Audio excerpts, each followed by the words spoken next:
हैं आपके क्रिकेट की जो 22 गज जमीन है उसके ऊपर ये कहां से निकल कर आ गया कि तुम गाजा के लेकर के बयान दे दिए हो। आप इधर देखिएगा, पाकिस्तान ने हाल ही में एक मैच जीता जिसमें जीतने के बाद श्रीलंका से ये वहां पर आकर कहते हैं कि ये हमारे गाजा पट्टी के भाई बहनों को, यानी कि आप सीधे सीधे कह रहे हो कि गाजा पट्टी पर जो हो रहा है वो गलत है, लेकिन गाजा पट्टी पर रहने वाले हमास के आतंकियों ने जो 1000 से ज्यादा इजरायलियों को मार दिया, 40 बच्चे जिनको ये नहीं पता कि उनका दुश्मन कौन है, जिन्हें घुस करके घर में मार दिया, तुम उनके बारे में कोई सिंपैथी नहीं रखते। यानी तुम्हारे लिए तुम्हारा जो युद्ध है शुरू करो तब भी तुम ही गुनहगार, मतलब तुम ही सही हो, और खत्म करो तुम भी तभी सही हो। तुम्हारे ऊपर अटैक हो जाए तब भी सिंपैथी कार्ड तुम्हें खेलना है, तुम किसी पर अटैक कर दो तब भी सिंपैथी कार्ड तुम्हें ही खेलना है। भाई ये किस प्रकार की चीज है, इस बात को लेकर के लोग खफा हैं। आप देखिए यहां पर एक ट्वीट डाला गया मोहम्मद रिजवान के द्वारा, brother and sisters to Gaza, this was for our brother and sisters in Gaza, happy to contribute to the win, credit to whole team and specially Abdullah Shafiq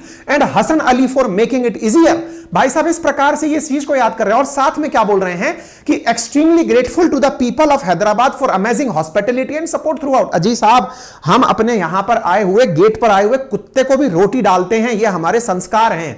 हम कुत्ते को भी भगाते नहीं हैं, ये हमारे संस्कार हैं। लेकिन वो कुत्ता जब हमें भौंकता है ना तो उसे लठ मार के भगाते हैं, ये भी हमारे ही संस्कार हैं।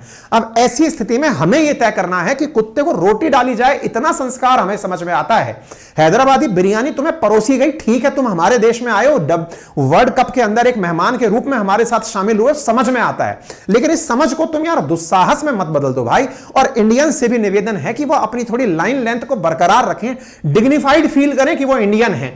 इस तरह की हरकत जैसे पाकिस्तानी कर रहे हैं, we protest the construction of mandir on site of Babri Masjid, ये उनका वेलकम है, पाकिस्तानियों का वेलकम है। ये पाकिस्तानियों ने अपना वेलकम किया था एक बार, इंडिया का क्रिकेट मैच जब हुआ था पाकिस्तान के अंदर, तब आप यहां पर इस तरह की तस्वीरें देख सकते हैं। आप इधर देखिए, भारत के द्वारा इस मैच को भव्यता के साथ पूर्ण करने के लिए सिंगर्स को, रॉक शोज बुलाए जा रहे हैं। बड़े बड़े सिंगर सुखविंदर सिंह, शंकर महादेवन, अरिजीत सिंह, इनकी नाइट्स आयोजित की जा रही हैं। बीसीसीआई इस प्रकार का फुल परफॉर्मेंस वाला आयोजन कर रहा है, एक गजब का परफॉर्मेंस यहां पर दिया जा रहा है। लोग केवल एक ही सवाल पूछ रहे हैं कि साहब गजब परफॉर्म करिए, मनोरंजन करिए, देशवासियों के लिए मनोरंजन करने में कोई बुराई नहीं है, लेकिन इसमें बुराई केवल इस बात की है कि बीसीसीआई आपको इनका जो स्वागत है ना, वो एक तरह से इतना ही करना चाहिए था कि यहां बुलाया तो गया है, लेकिन उसी तरह ट्रीटमेंट दिया जाएगा जैसे तुम अपने ट्रीटमेंट के हकदार हो। यह भावना है भारतीयों की। देखिए भारतीयों की इस समझ को, अपन सबको इस बात पर ग्रेटफुल होना चाहिए कि हम बड़े लोग हैं, हमारे पास आएंगे लोग, ये बिल्कुल वैसे है जैसे कि यूनाइटेड